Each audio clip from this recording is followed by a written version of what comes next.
As part of the new LEGO art theme, LEGO's been making some more sets targeted towards adults, and the Beatles Mosaic was the one I decided to get.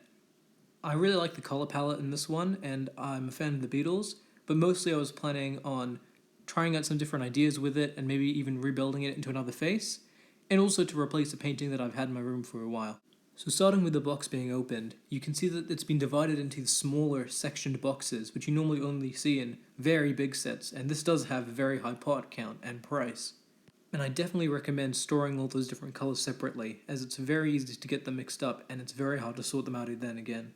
This set also comes with a companion sort of mini soundtrack podcast with a few different discussions and interviews with LEGO designers and Beatles fans as they talk about the White Album, which is where the photos of the Beatles they used as a source image come from. The build itself was really relaxing. I ended up finishing the podcast only about a third of the way through, and I just put on some of my other podcasts or Beatles music to listen to, and it was a really good, calming experience. I definitely recommend it on that side as well. I definitely enjoyed the build process a lot more than I thought I was going to.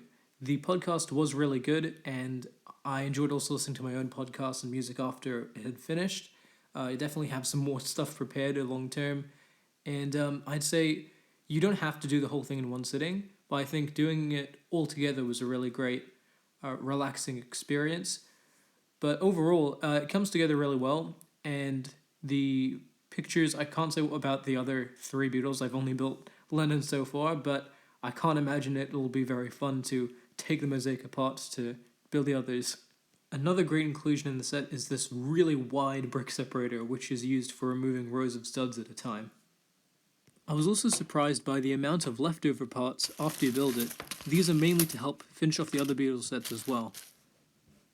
So here it is all built up on my wall. I have to say, it's a much better final result than I thought. It's also a lot larger than I thought. The final dimensions of the actual picture are 48 by 48 studs, which is the size of one of those large grey base plates, which is a lot bigger than you'd think it is when it's on display. It definitely looks really good overall, and the black frame finishes it off very well. I definitely think it would look better with the other Beatles next to it. It looks a bit lonely by itself, but it's a great mosaic nonetheless, even from a distance. And here it is next to a standard minifig. You can see how big it actually is. And I definitely think that I'm going to look forward to trying out some other mosaic ideas, whether it's the other three Beatles or my own design. As I let this ad play, which is one of my favorites for the LEGO art theme, I just want to say that overall, I really found that these sets were a lot better than I thought. I originally was very excited for the LEGO art theme, but was kind of reluctant considering how much they were going to be compared to other mosaic sets in the past.